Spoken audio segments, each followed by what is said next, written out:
अजीबोगरीब इत्तेफाक देखिए, प्रधानमंत्री नरेंद्र मोदी विदेश यात्रा पर निकल जाते हैं और उसी सुबह पेट्रोल और डीजल के दामों में 3 रुपए की बढ़ोतरी होती है। सीएनजी के दाम भी बढ़ जाते हैं।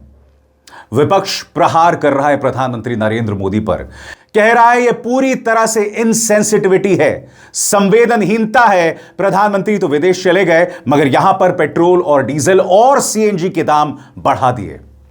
इंडस्ट्रियल एक्सपर्ट्स कह रहे हैं यह महज शुरुआत है, आने वाला एक तूफान है। और मैं आपको बताऊंगा, बड़े बड़े उद्योगपति सामने आ रहे हैं और भविष्य में एक गंभीर चुनौती और कठिनाई की चेतावनी दे रहे हैं। मगर सबसे पहले दोस्तों, मैं आपका ध्यान खींचना चाहूंगा राहुल गांधी की प्रतिक्रिया को लेकर। राहुल गांधी ने क्या कहा आपके स्क्रीन पर। कॉम्प्रोमाइज प्रधानमंत्री ने ट्रेड डील नहीं, अडानी की रिहाई का सौदा किया। अब आप सोच रहे हैं मैं बात तो महंगाई की कर रहा हूं, पेट्रोल और डीजल के दाम में 3 रुपए की बढ़ोतरी की बात कर रहा हूं, मगर यहां राहुल गांधी अडानी का क्यों जिक्र कर रहे हैं? क्योंकि कल रात एक बहुत दिलचस्प खबर आई दोस्तों। जैसे कि आप जानते हैं, एक अमेरिकी अदालत ने गौतम अडानी के खिलाफ वारंट जारी किया था। अब खबर यह आ रही है कि वो केस बंद हो सकता है। राहुल गांधी ये लगातार आरोप लगाते रहे हैं कि इस वक्त जो प्रधानमंत्री नरेंद्र मोदी बुरी तरह से ट्रंप के सामने झुक रहे हैं, उसकी वजह गौतम अडानी का यह केस है। यही वजह है कि सरकार ने रूस से तेल नहीं खरीदा, जबकि देश के सामने एक बहुत गंभीर समस्या थी, क्योंकि प्रधानमंत्री नरेंद्र मोदी डरते हैं डोनाल्ड ट्रंप से और मुद्दा है गौतम अडानी का केस। यकीनन यह अडानी ग्रुप के लिए एक बहुत बड़ी जीत है, क्योंकि यह कहीं ना कहीं उनके गले की फांस थी। हम उसकी चर्चा करेंगे बस कुछ लम्हों बाद। मगर यकीनन जो 3 रुपए की बढ़ोतरी हुई है, उसका असर आने वाले दिनों में पड़ेगा। पेट्रोल और डीजल के बढ़े हुए दामों पर राहुल गांधी ने भी बीजेपी सरकार पर प्रहार किया है। बकौल राहुल गांधी, गलती मोदी सरकार की, कीमत जनता चुकाएगी। 3 रुपए का झटका आ चुका, बाकी वसूली किस्तों में की जाएगी। यानी बकौल राहुल गांधी, पिक्चर अभी बाकी है मेरे दोस्त। अखिलेश यादव ने भी करारा प्रहार किया। उन्होंने बाकायदा इस कार्टून का इस्तेमाल किया है जिसमें अखिलेश यादव को साइकिल में बैठा हुआ दिखाया गया है और वो कह रहे हैं हमने तो पहले ही कहा है कि साइकिल से बेहतर कुछ नहीं, पेट्रोल कम खर्च करें। प्रधानमंत्री के इस बयान का जिक्र भी इस कार्टून में किया गया है, जिसमें अखिलेश यादव ये कह रहे हैं आगे बढ़ना है तो साइकिल ही विकल्प है। जाहिर सी बात है, अखिलेश यादव ने अभी से चुनाव प्रचार शुरू कर दिया है।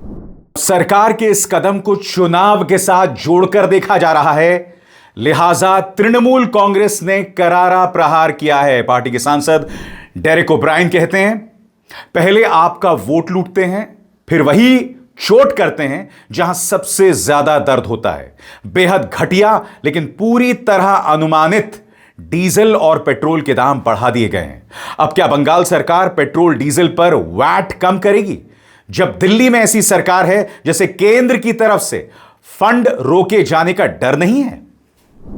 और कांग्रेस प्रधानमंत्री नरेंद्र मोदी को महंगाई मैन बता रही है। कांग्रेस का बयान आपके स्क्रीन पर। कांग्रेस कहती है महंगाई मैन मोदी ने आज फिर जनता पर हंटर चलाया। पेट्रोल और डीजल 3-3 रुपए महंगा कर दिया, वहीं सीएनजी के दाम भी 2 रुपए बढ़ा दिए गए। चुनाव खत्म, मोदी की वसूली शुरू। और ये आज नहीं, ये लगातार खबरें आ रही थी कि जैसे ही चुनाव खत्म होगा इस तरह की खबरें आएंगी। जी हां, कुकिंग गैस भी महंगा हुआ। अब जैसे कि आप देख रहे हैं पेट्रोल और डीजल। इंतजार कीजिए दोस्तों, मैं आपको बताने वाला हूं कि इसका असर आम इंसान के जनजीवन पर क्या पड़ने वाला है। मगर जैसा कि आप एएनआई की इस खबर को देख सकते हैं, प्रधानमंत्री नरेंद्र मोदी नमस्कार कर रहे हैं, क्योंकि एक तरफ देश में पेट्रोल, डीजल और सीएनजी के दाम बढ़ गए और दूसरी तरफ प्रधानमंत्री विदेश चले गए। और विडंबना देखिए, प्रधानमंत्री नरेंद्र मोदी ने फरमान जारी किया हुआ है सभी सरकारी नौकरों को, ब्यूरोक्रेट्स को, कि आप विदेश ना जाएं। कम से कम सरकारों में इसका पालन हो रहा है। अब कोई भी सरकारी मुलाजिम विदेश नहीं जा पा रहा है और प्रधानमंत्री स्वयं जो है विदेश यात्रा पर निकल गए। खबर क्या कहती है? Prime Minister Narendra Modi departs from Delhi as he embarks on a 5-nation visit to the United Arab Emirates, the Netherlands, Sweden, Norway and Italy. बताया जा रहा है कि यूएई में उनकी मुलाकात यूएई के शासक से होगी। वो यूएई जिसके बारे में हाल ही में इस्राएल के प्रधानमंत्री बेंजामिन नेतन्याहू ने कहा था कि मैं उनकी गुप्त यात्रा पर गया हुआ था। हालांकि यूएई ने इसे आधिकारिक तौर पर डिनाई किया है, खारिज किया है। मगर बड़ा सवाल, प्रधानमंत्री नरेंद्र मोदी नॉर्वे क्यों जा रहे हैं? क्या इसके पीछे भी कोई रहस्य है? इसकी हम पड़ताल करेंगे दोस्तों। मगर सबसे पहले मैं आपको बतलाना चाहता हूं कि पेट्रोल और डीजल के दाम में जो 3 रुपए की बढ़ोतरी हुई है वो महज शुरुआत है। कोटक महिंद्रा ग्रुप के जो चेयरमैन हैं उदय कोटक, उन्होंने बाकायदा चेतावनी दी थी कि महज शुरुआत है, आने वाले दिनों में एक तूफान आने वाला है। सुना चाहे We should prepare for paranoia before the event, and we must hope that tough times do not come or remain, but we must prepare for the worst. Therefore, it is about preparation, be ready for tough times, rather than waiting for the shock to hit us. And in many ways, the Prime Minister said, what would that look like? I think you'll begin to see it. I mean, we have not seen the impact in the last 2 months of the Middle East war in terms of energy price transmission. It's coming, and it's coming big, and the consumers have not felt the pressure at all. And think about a consumer with limited income having to spend more directly on fuel and indirectly on other items for fuel, or dependent on fuel. The shock is coming. We had old inventory. We had the ability for oil companies to be the shock absorber. And it's a large amount of money. Therefore, I don't think you're very far away from the shock, unless, and this is where I don't have an answer, and I suppose none of us have an answer, or probably if there is anybody else in the world who has an answer, unless Iran war stops tomorrow morning. And we have been hoping for it from February 28. और यकीनन आम आदमी इसकी उम्मीद कर रहा था कि पेट्रोल और डीजल के दाम में बढ़ोतरी होगी। अधिकतर लोग इससे खुश नहीं हैं, मगर मैं आपको नागपुर से कुछ लोगों के बयान सुनाना चाहता हूं। आप इनके बयानों में एक हताशा महसूस करेंगे। 2014 से पहले यही जनता जब सरकार पेट्रोल और डीजल के दाम बढ़ाती थी ना, तो वो उसके खिलाफ आंदोलन करती थी, उसके खिलाफ खुलकर बोलती थी। हमारे तमाम बड़े सितारे अमिताभ बच्चन, अक्षय कुमार, जूही चावला, अनुपम खेर खुलकर कहा करते थे जब पेट्रोल और डीजल के दाम बढ़ते थे। जी हां, आज ये सब खामोश हैं। बहुत ज्यादा महंगा हो रहा है, बहुत ही ज्यादा। अभी तो सोना भी मत खरीदो, अभी पेट्रोल भी मत खरीदो, ऐसा रहेगा इनका, ये सरकार का। अभी हिसाब से देखो, अभी करना तो है काम, तो काम पे तो जाना पड़ेगा। 3 रुपए के लिए काम नहीं छोड़ सकते ना। पेट्रोल तो लेना ही पड़ेगा ना भैया, जब जॉब पे जाना है तो 3 रुपए बढ़े या 4 रुपए बढ़े, जॉब करना तो है। ठीक है ना, बढ़ गए तो अब क्या है, उसके लिए कुछ कर भी नहीं सकते ना। हम मोदी जी ने बोला भी है 1 साल ये बढ़ते ही रहेगा। तो ये बजट बिगड़ेगा इससे? थोड़ा बहुत बढ़े, पब्लिक को परेशानी तो हो जाएगी ना, पब्लिक तो परेशानी हो जाएगी। बजट तो बैठ ही जाएगा ना, गरीब आदमी क्या करेंगे, उसके लिए क्या कर सकता है, कुछ भी नहीं। और अब एक जरूरी संदेश, सच के इस सफर में मेरा साथी बनिए, मेरा चैनल ज्वाइन कीजिए और इनमें से एक विकल्प, एक ऑप्शन चुनिए। शुक्रिया। राघव चड्ढा, यह व्यक्ति जो खुद को इंस्टाग्राम का प्रधानमंत्री बताता है, यह व्यक्ति जो कहता है मैं युवाओं की आवाज उठाता हूं, याद कीजिएगा दोस्तों, नीट का पर्चा लीक हुआ, यह आदमी खामोश है। पेट्रोल और डीजल के दाम बढ़े, यह आदमी खामोश है। यह होता है भाजपा में शामिल होने से। बहरहाल भारतीय जनता पार्टी की भी प्रतिक्रिया आ गई है। वो एक बार फिर इसे देशद्रोह के साथ जोड़ रहे हैं कि कांग्रेस और विपक्ष जो है वो देश के साथ नहीं खड़ी है, और इस तरह के वाहियात बयान, वो इस तरह के तर्क भी दे रहे हैं कि साहब दुनिया के मुकाबले हमारे यहां बढ़ोतरी जो है वो कम हुई है। इस तरह के हालात पूरे दुनिया में हैं। पूरे दुनिया में पेट्रोल, डीजल और गैस के दाम बढ़े हुए हैं। उस तुलना में भारत में अभी भी बहुत कम दाम है, क्योंकि सरकार ने इसको पूरी तरह जनता पे कम से कम बोझ हो, इसलिए सरकार जनता के साथ है और सिर्फ थोड़ा सा बढ़ाया गया है। वो आज देश के अंदर जो संकट है वो हमारे जरिए बनाया हुआ संकट नहीं है, वो संकट पूरे दुनिया में जो अमेरिका, ईरान, इजराइल वॉर के वजह से जो आर्थिक संकट पूरे दुनिया में है उसके अनुपात में यहाँ पे थोड़ा सा दाम बढ़ा है और जनता इसको समझती है। कांग्रेस जिस तरह की भाषा बोल रही है, प्रधानमंत्री के लिए महंगाई मैन कहना, इस तरह के शब्द का उपयोग करना, ये दुर्भाग्यपूर्ण है। आज हम सबका सौभाग्य है कि नरेंद्र मोदी जैसा नेता हमारे पास है जो पूरे क्राइसिस में एक मजबूत नेता के तौर पर उभरे हैं और उन्होंने जो अपील भी की है 7 अपील, उसमें जनता सहयोग करेगी तो हम इस क्राइसिस से निपट पाएंगे। सीधा सा सवाल, हमारे पास कई ऐसे मौके थे और उन मौकों को हमने पूरी तरह से गंवा दिया। मैं चाहूंगा, क्या कह रहे हैं कर्नाटक के deputy chief minister DK Shiv Kumar. उन्होंने कहा है मोदी इंटरनेशनली फेल हो गए हैं, सुना जाए। Mister Modi has failed in the international relationship. He could not manage well, he could not help. That is why, like COVID, what he said, ring the bell, lift the lamp and all is just giving. It is not possible. How to consume oil in my house, how can I stop it? How can I stop vehicle? You ask all the central minister, today he may reduce his security with 2 vehicles. Okay, fine. Let all others do in the entire country. No one should travel outside. How can it be there? It is their pleasure, their earning. Their earning they do. Sir, yes, sir. It is very much unfortunate. See, gold. For everyone, one small chain is needed. Mangalya Sara is needed. How can they stop Mangalya Sara? It is not fair. दोस्तों, इससे पहले कि मैं आपको बताऊं कि गौतम अडानी को किस तरह से अमेरिका में एक बड़ी जीत मिली है जिस पर राहुल गांधी ने करारा प्रहार किया है, मैं आपको बताना चाहता हूं ये जो पेट्रोल और डीजल के दाम बढ़े हैं इसका असर आम आदमी पर क्या पड़ने वाला है। एक एक करके बहुत ही सरल अल्फाज में मैं आपको बता रहा हूं, गौर कीजिए।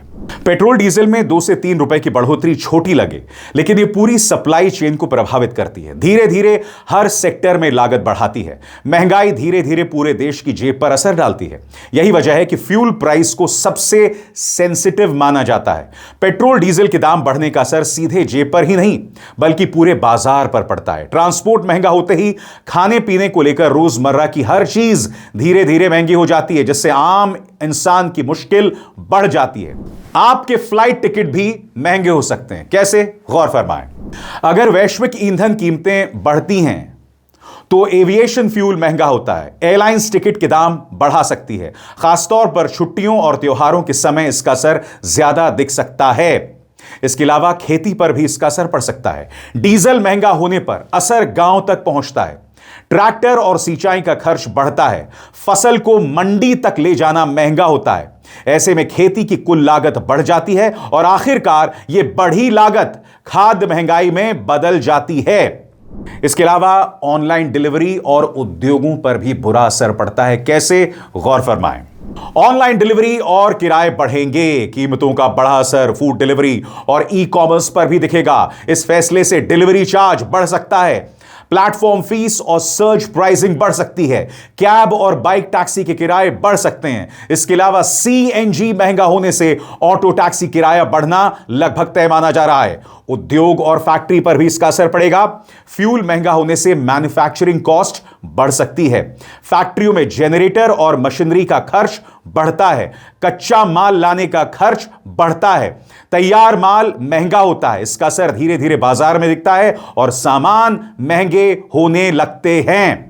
सबसे बड़ी बात दोस्तों, रोजाना का खर्च बढ़ेगा। छोटे छोटे खर्च यानी कि सब्जियां महंगी हो जाएंगी, फल महंगे हो जाएंगे। क्यों? क्योंकि जब ट्रांसपोर्ट कॉस्ट बढ़ता है तो जाहिर सी बात है इसका असर भी पड़ता है।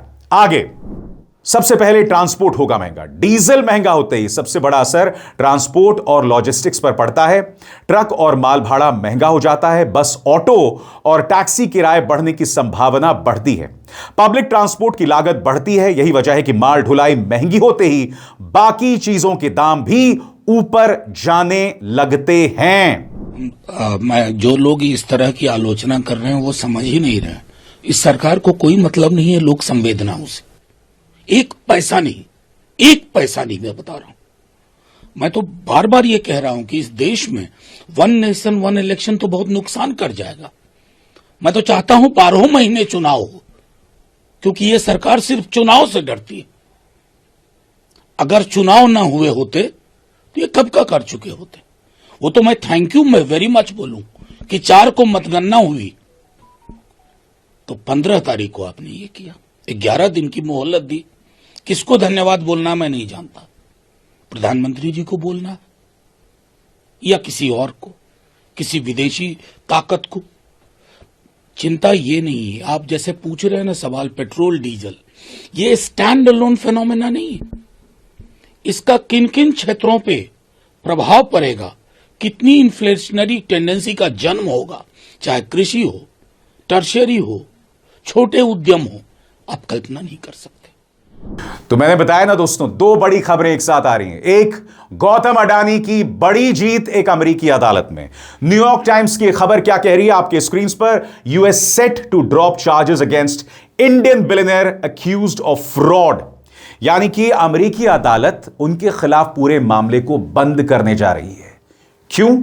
इस पूरी खबर को समझिए और मैं आपको बताऊंगा कि इस पर कांग्रेस क्या कह रही है आपकी स्क्रीन पर। अमेरिका गौतम अडानी के खिलाफ केस वापस लेने की तैयारी में। अमेरिका का जस्टिस डिपार्टमेंट अब भारतीय अरबपति गौतम अडानी के खिलाफ लगाए गए फ्रॉड और ब्राइबरी के आरोप वापस लेने की तैयारी कर रहा है। यह जानकारी मामले से जुड़े लोगों के हवाले से सामने आई है।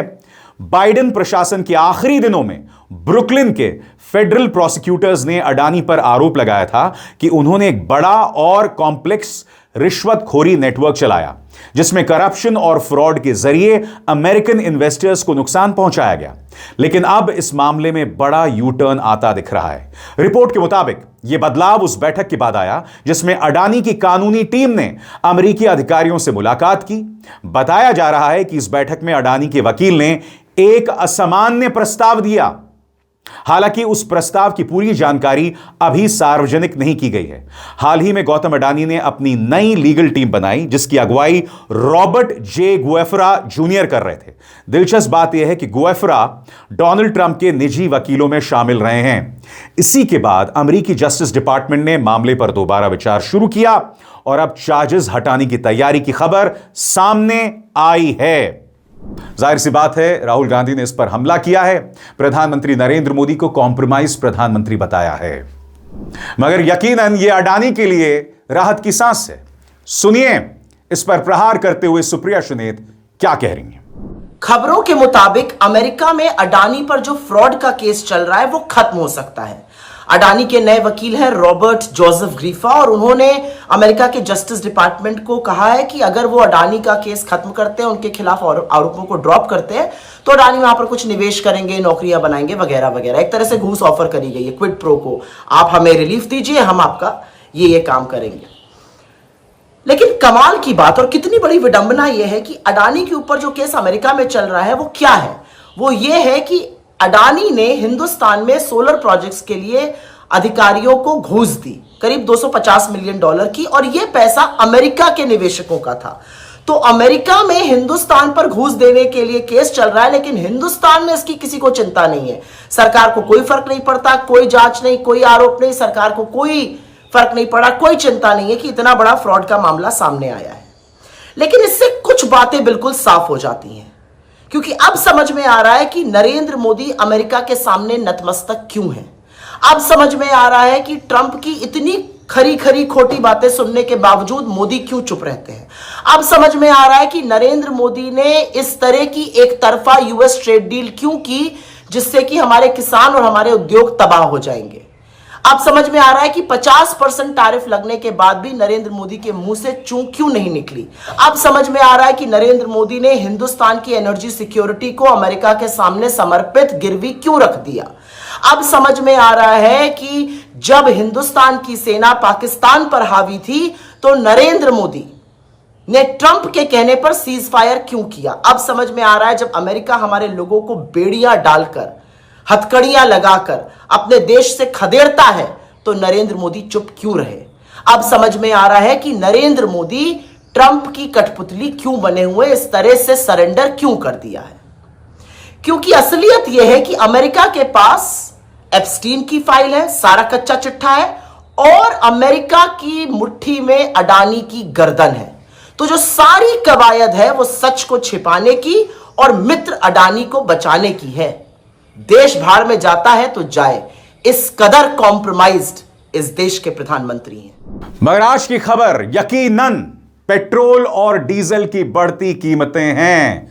आम आदमी पर इसका असर पड़ेगा, जैसा अभी अभी मैंने आपको सरल अल्फाज में समझाया। आम आदमी पार्टी ने भी इस पर प्रहार किया है। देश एक संकट से गुजर रहा है, कहते हैं सौरभ भारद्वाज। सुना जाए। देखिए, जिस तरीके से प्रधानमंत्री जी का संदेश था और उन्होंने जनता को कई बातें कही, हमारा अंदेशा है कि आज हिंदुस्तान एक भारी आर्थिक संकट से गुजर रहा है। और मैं देश की सरकार से अपील करूंगा कि जो भी सत्य है वो आप देशवासियों को बताइए। ये देशवासी भी उस देश के उतने ही नागरिक हैं जितने कोई सरकार का मंत्री या प्रधानमंत्री। ये बात सब समझ रहे थे कि 5 राज्यों के चुनावों के बाद तेल, पेट्रोल के, डीजल के दाम जो है बढ़ेंगे, और मेरा मानना है कि आने वाले दिनों में और बढ़ेंगे और बार बार पेट्रोल डीजल के दाम 2-2, 5-5 रुपए करके आगे बढ़ाए जाएंगे। एक्सपोर्ट्स इंडिया के कम हो रहे हैं, इंपोर्ट्स बढ़ रहे हैं, ट्रेड डेफिसिट बढ़ता जा रहा है, डॉलर के बनाम रुपया गिर रहा है। जो बच्चे इंजीनियरिंग पास कर रहे हैं, उनकी एमबीए पास कर रहे हैं, उनकी नौकरियां नहीं लग रही हैं, जो नौकरियों में थे उनको कंपनियां निकाल रही हैं। कई सारी चीजें हैं। देश की सरकार को जनता को बताना चाहिए कि इस वक्त क्या स्थिति है, ताकि जनता साथ मिलकर कुछ कर सके। मगर प्रधानमंत्री नरेंद्र मोदी तो विदेश की यात्रा पर निकल गए हैं, और अपने आप में कितनी बड़ी विडंबना है कि उन्होंने देश से अपील की थी कि विदेश ना जाएं, मगर वो खुद विदेश निकल गए हैं। उन्होंने देश की जनता से अपील की थी कि आप पेट्रोल और डीजल पर कम खर्च करें। यह बात अलग है कि पहले 2 दिन, इस अपील के पहले 2 दिन वो जबरदस्त रोड शो गुजरात में कर रहे थे, रोड शो कर रहे थे, 50 गाड़ियों का काफिला निकल रहा था। इसलिए विपक्ष इसे दोगलापन और दोहरे मापदंड बता रहा था। और इस मंच पर इस बड़ी खबर से जुड़ी तमाम जानकारियां मैं आप तक लाता रहूंगा, ये मेरा वादा है। अब इज़हार शर्मा को दीजिए इजाजत। नमस्कार।